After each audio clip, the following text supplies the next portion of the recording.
watching this video, you will be able to use the following steps to make your own bow that you can reuse on any occasion. I will walk you through the materials you will need, the steps needed to actually make it, and also warn you of any common mistakes along the way. For the materials you will need, first you will need a ribbon that's around 1.5 inches in width, a hair tie, a zip tie, and lastly a pair of scissors.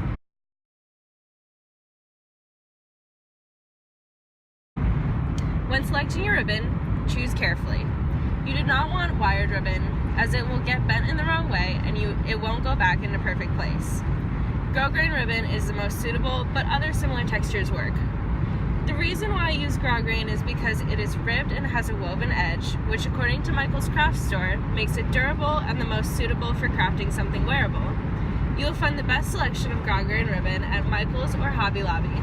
I chose to look at Michael's and found some cute Purdue colors.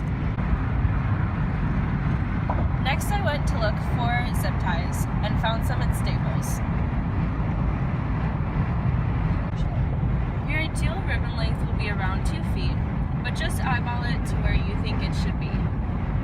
You're going to want to fold it into an awareness symbol, so kind of like Zeta's Think Pink ribbons that you see on backpacks at Purdue if you attend Purdue, and in whatever approximate size you want your bow to be.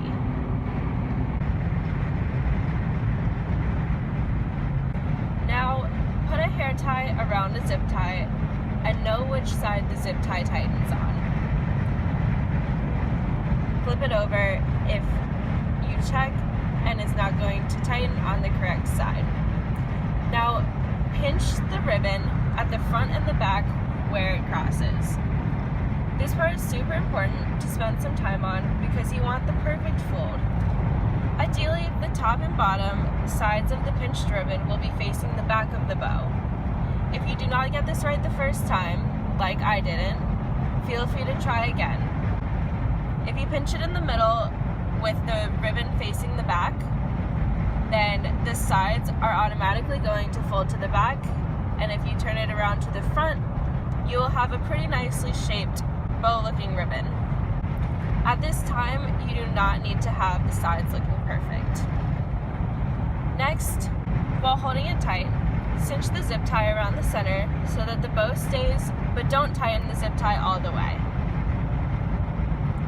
Now, like I did on the first try of this, if you find that your zip tie is faced the wrong way, you can check that it is by seeing if it loosens, and if it does, just flip it around and tighten it the other way.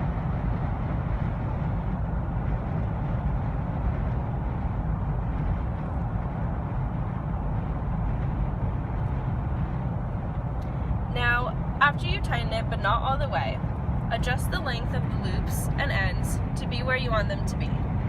Now, remember, you can always cut the ends to your desired length after you're done making the bow. And after this, you can tighten the zip tie all the way. Now again, using your scissors, cut the end of the zip tie off and make sure that it's as close to the end of the zip tie as possible so that it's not going to be hard on your head when you wear the bow. Next, we're going to cut the ends of the bow by folding one end in half and cutting from the crease to the outside ends.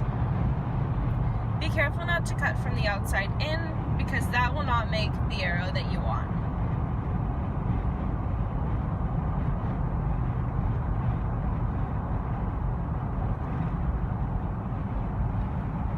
Here we have one of the sides done. Finally, we have our finished product.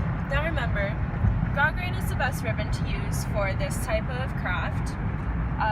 Also, make sure that your zip tie is facing the right way when you put it on your bow. And lastly, make sure that you are cutting the ends of your bow from the inside out and not the outside in. Thank you so much for watching.